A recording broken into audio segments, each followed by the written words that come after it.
Good evening and welcome to Musicians Against Fascism, a virtual benefit concert to support refusefascism.org.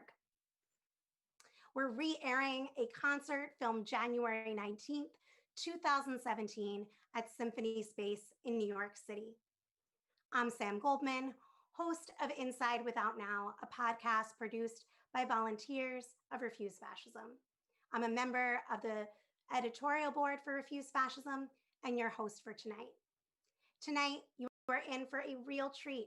Performances by Arturo O'Farrill, the Jazz Passengers, Matthew Shipp and William Parker, Adam O'Farrill, Lakeisha Benjamin, Claudia Cunha, Pablo Varaga, the Westerlies, Mary Holverson, Jonathan Blake, and many more.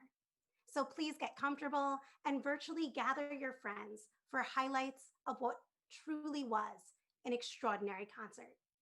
You can do this by sharing on social media, hosting watch parties on Facebook. And if you don't already, be sure to like and follow us on social media and subscribe to our YouTube channel to stay connected. And yes, please get out your wallet or phone because we will be asking for your support.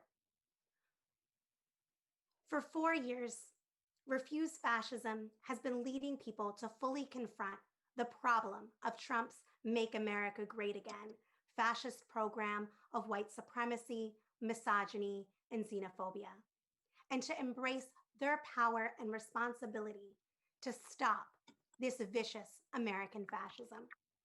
Refuse Fascism continues to be the only organization taking responsibility to build up a nonviolent force of millions that can actually drive this regime and this fascism out of society. At this fraught moment, when the lives and the future hang in the balance, Refuse Fascism is reprising the inspiring, beautiful, and powerful evening that took place 4 years ago. I missed the original concert because I was on the streets of DC trying to stop fascism before it started. I was joined by many of you who are tuning in, but not nearly enough people. Just imagine the horrors that we could have prevented, from the kids in the cages to the Muslim ban to the deaths of over 330,000 people from this regime's mismanagement, lies, and conspiracy peddling around COVID-19. If more people had responded to the alarm that these musicians helped sound. The Musicians Against Fascism concert was powerful and necessary on the eve of Trump's inauguration. At a time when a fascist regime was being sworn into power. All too many stayed silent or confined their resistance to the normal channels. But this concert broke the mold, as we hopefully and likely say farewell to the fascists in the White House. We know that the problem and the threat of fascism remains a real and present danger. Tonight, together, and with your financial support, we will affirm our pledge that in the name of humanity, we refuse to accept a fascist America. We want to thank all the musicians, especially Arturo O'Farrill, who pulled this concert together, for this wonderful gift to humanity that continues to resonate. We know that this is an incredibly difficult time for musicians and artists. So during this event, we will feature ways for you to support all the daring musicians who took part in this historic event. What these musicians did together mattered then, and it matters going forward, to inspire us to do what the world still cries out to be done, for us to stand up together against injustice, white supremacy, misogyny, and xenophobia.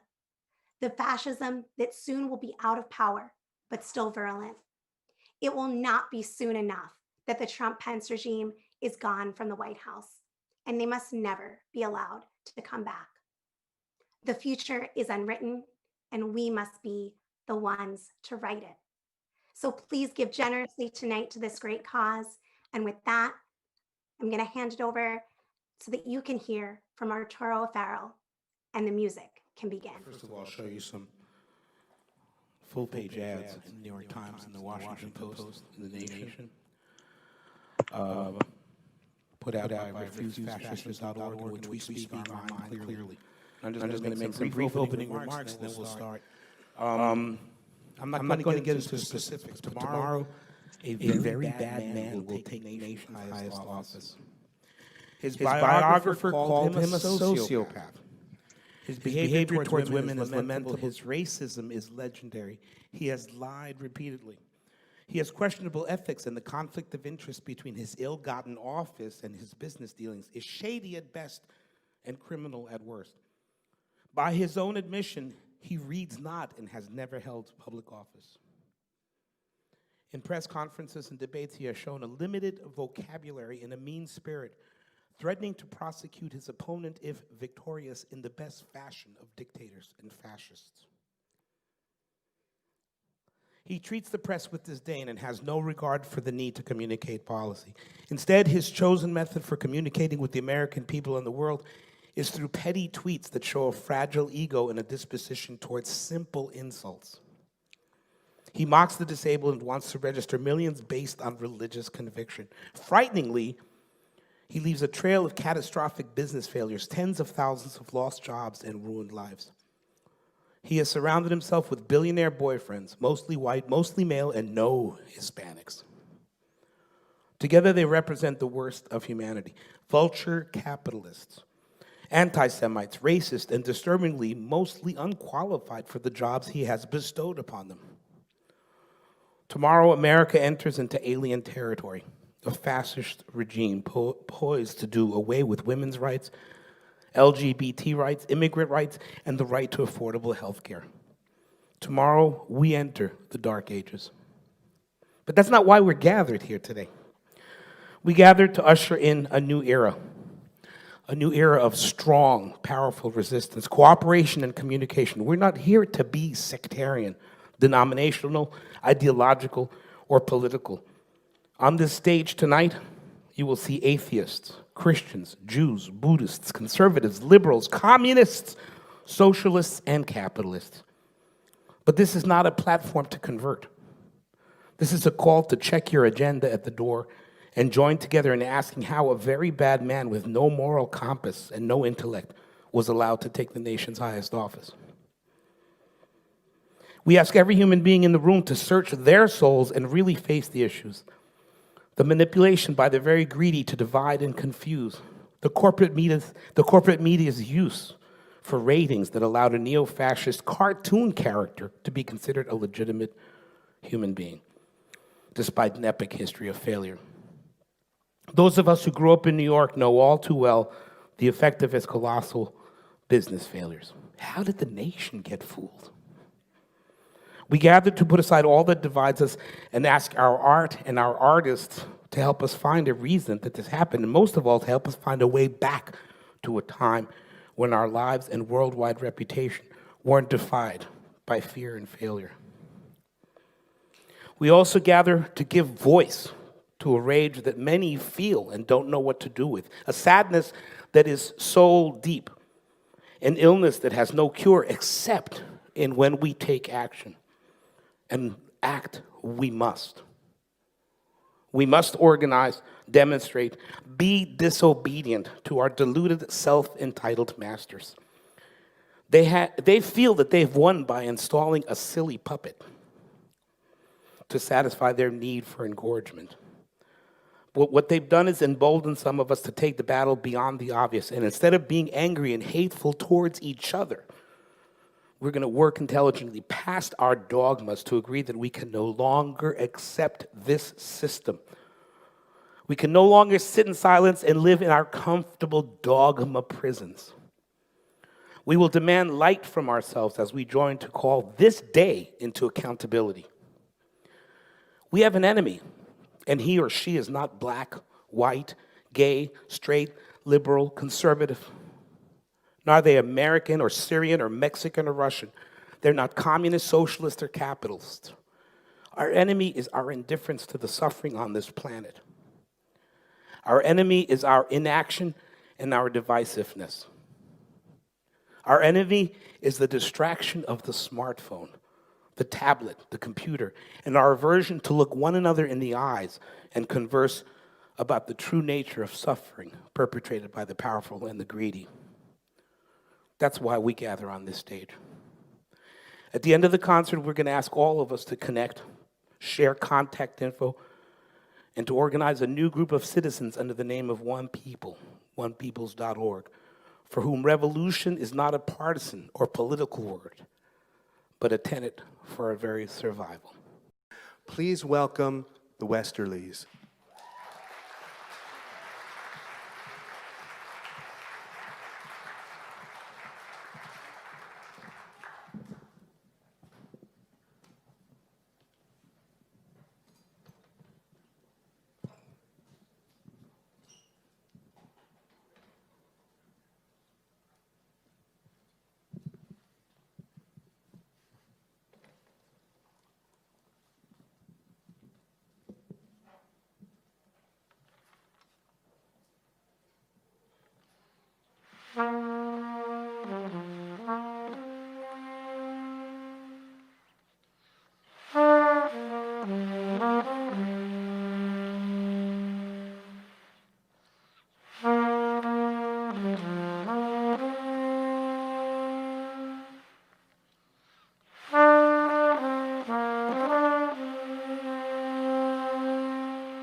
Thank you so much.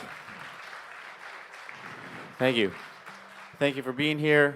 We're honored to be a part of this whole evening. We want to extend our deepest gratitude to Adam and Arturo and Larry and everyone here who made this evening happen.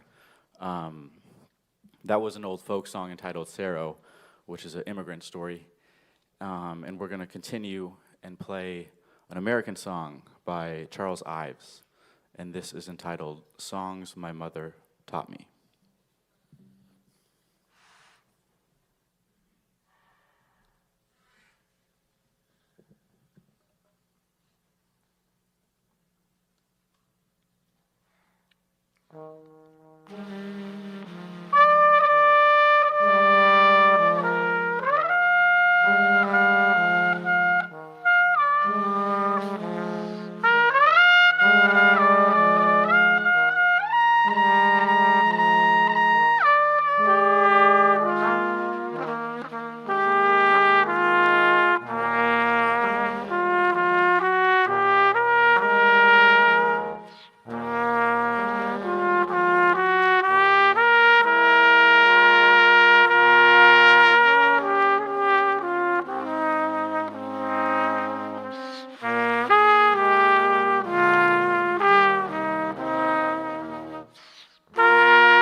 Donald Trump has announced the abolition of the NEA and the NEH. What you're seeing, what you're hearing tonight, what you're seeing tonight are arts, and you're feeling humanity. I want to welcome to the stage. Two things will happen now.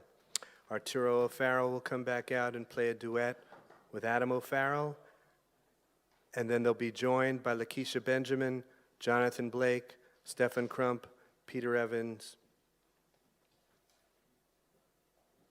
So, go.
My skin is black. My arms are long.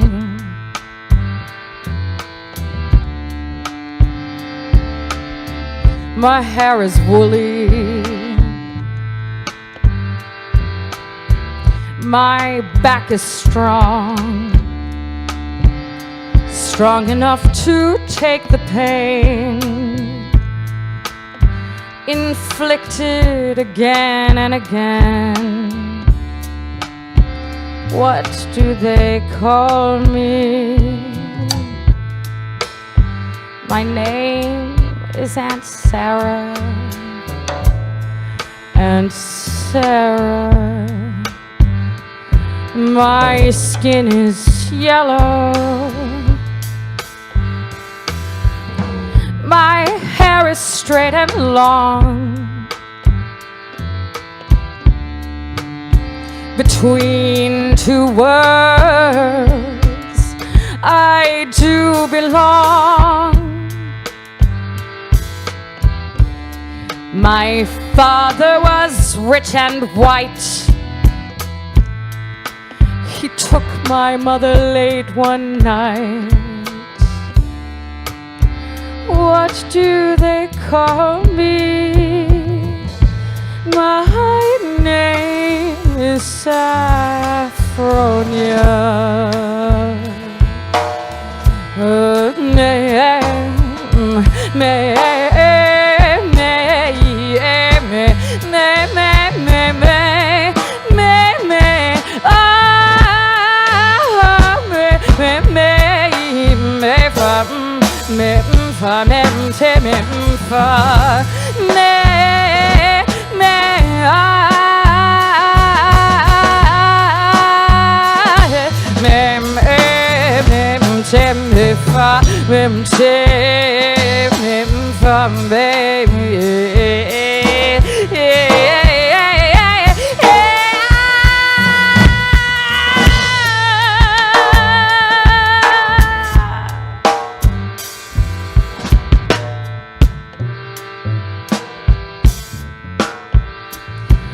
My skin is tan. My hair is fine. My hips invite you. My mouth tastes like wine. Whose little girl am I? Anyone with money to buy. What do they call me? My name is Sweet Thing.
My skin is brown. My manner is tough.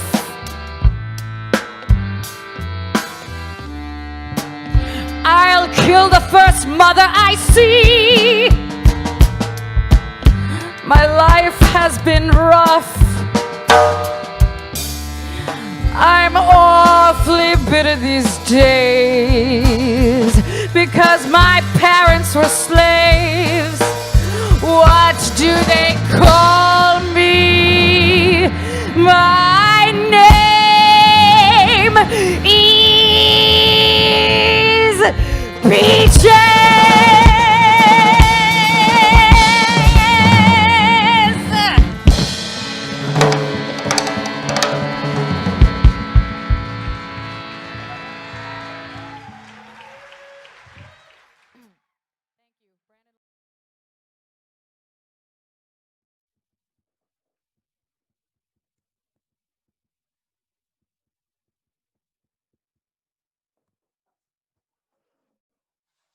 For those that are just joining us, this is Musicians Against Fascism, a virtual benefit concert to support refusefascism.org. We are rebroadcasting highlights from a concert that was filmed January 19th, 2017. And isn't the music amazing? We're watching performances from some of New York City's greatest jazz innovators. Joe Biden won. Biden's victory was overwhelming and legitimate. Trump lost, and he needs to get the hell out now. Yet, Donald Trump is still working aggressively to overturn the election through lies, through baseless and failing legal challenges, and through whipping up his fascist supporters to terrorize those who oppose him. On January 6th, the day when Congress is set to meet and officially certify Joe Biden as the winner, Trump is urging his rabid, violent supporters to converge on Washington, D.C. and he's urging Republicans to disrupt the certification in Congress. Last time Trump's MAGA supporters rampaged through DC, they savagely assaulted counter-protesters and bystanders and targeted Black churches with white supremacist vandalism. This time, Trump himself is stoking the flames of reactionary rage even higher, promising the rally will be wild. Even if Trump doesn't succeed in preventing the certification of the election on the 6th, this is unprecedented, and it's dangerous. It is fascist. At minimum, Trump and his fascist movement will emerge further battle-hardened, aggrieved, and hungry for vengeance. This must not be normalized, and it's not going away on its own. Ignored, it will only grow worse. Yet ignoring it and looking away is precisely as what's happening. The decent people of this country are far too silent, too passive. Unless this starts to change, unless we together change it, humanity's future is in serious peril. Tonight, you can be part of changing this.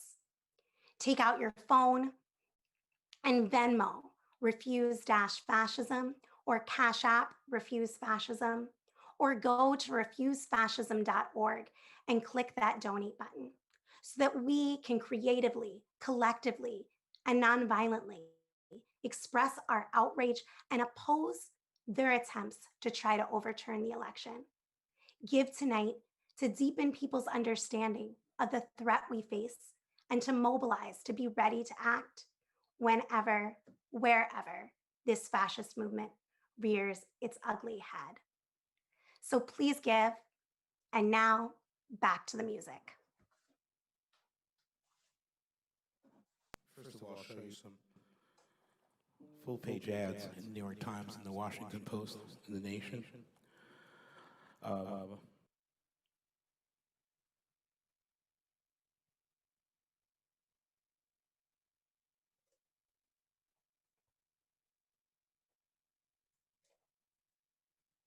all, I'll show you some full-page ads in the New York Times and the Washington Post and the Nation. Please welcome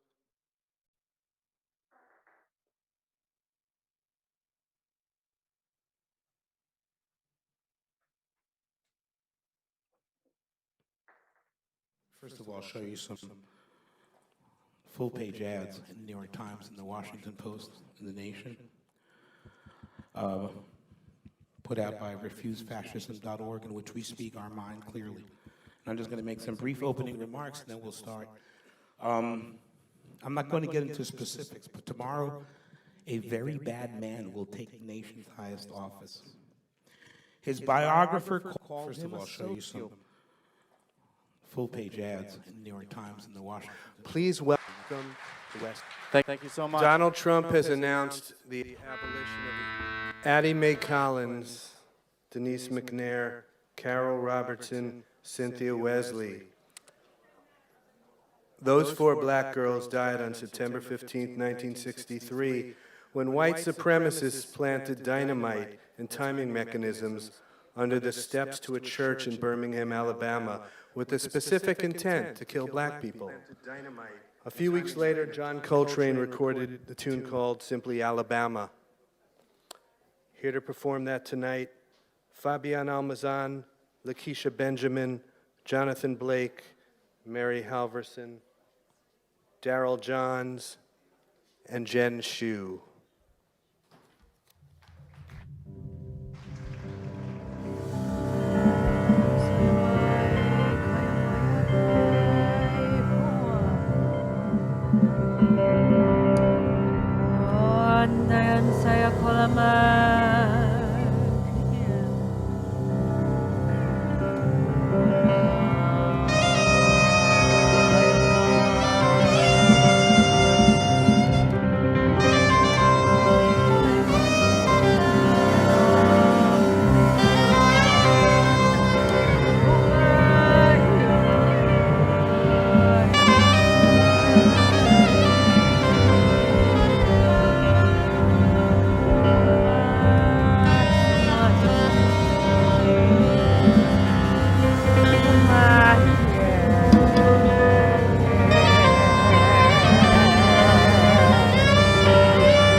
Right now, please welcome Peter Evans and Levi Lorenzo.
Right now, more than ever, we need to stand our ground, be very sure of what we want to say, regardless of what anyone else says about it. Say what we want to say. If any musician has made me feel that truth, it's pianist Matthew Shipp.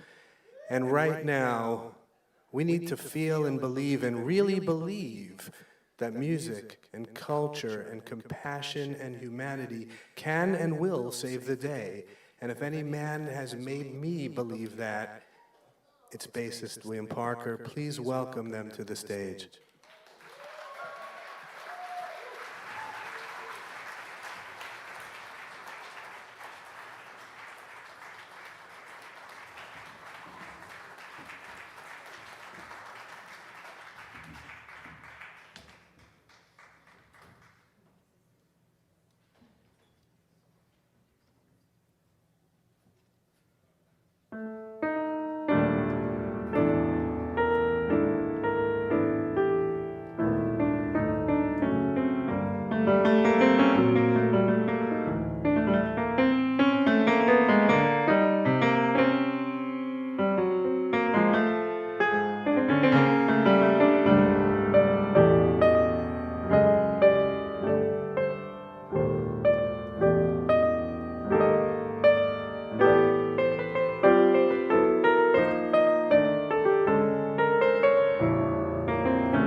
So thanks, everybody.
If people can let me know when they hear me.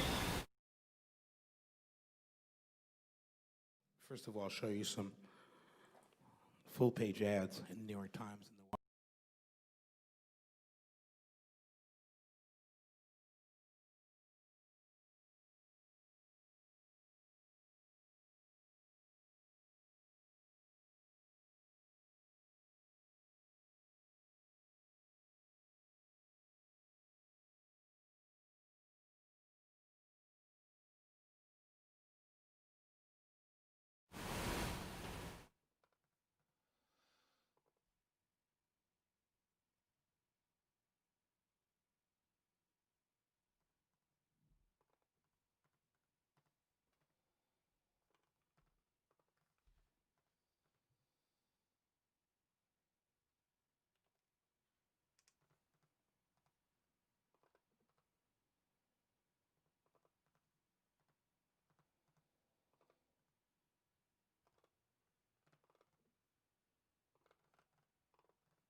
Oh, fuck.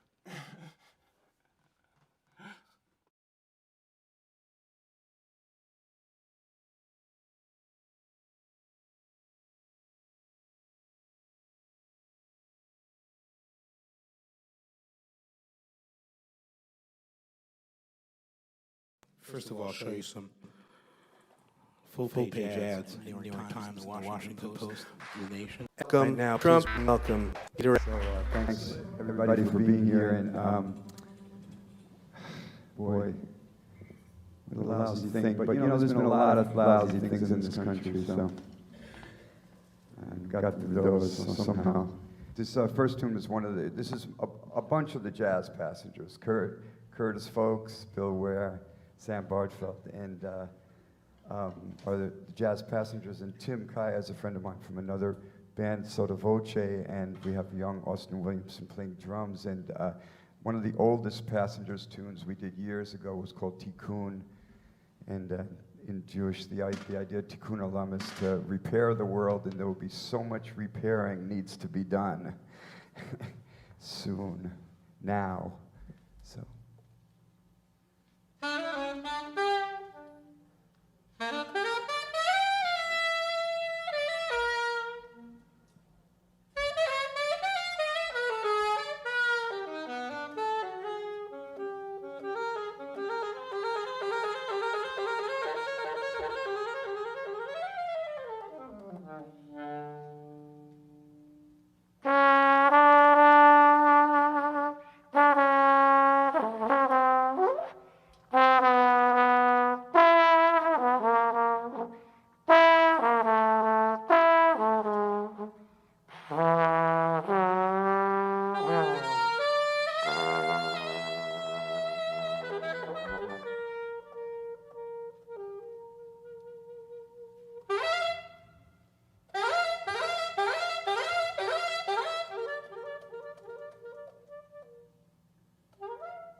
This next piece, our final piece, composed by pianist Fabian Almazan, is titled Rhizome, which he tells me is the part of the root of a plant that can withstand tremendous adversity and will nurture back to bloom.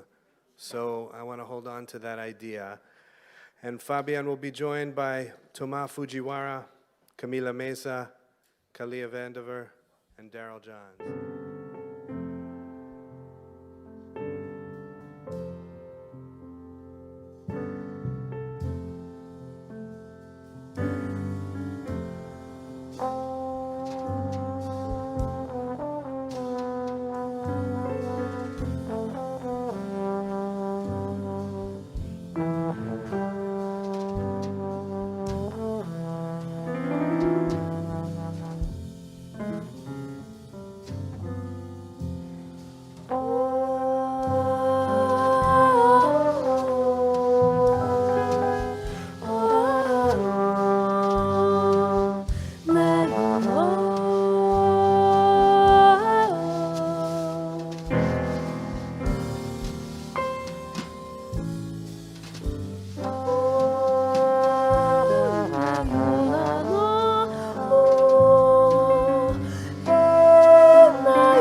Us this long here, if you've stuck with us this long online, that's a good sign.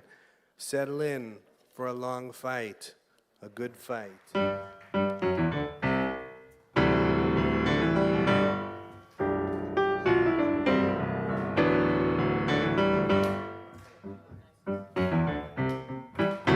Thank you, Symphony Space, a temple of culture.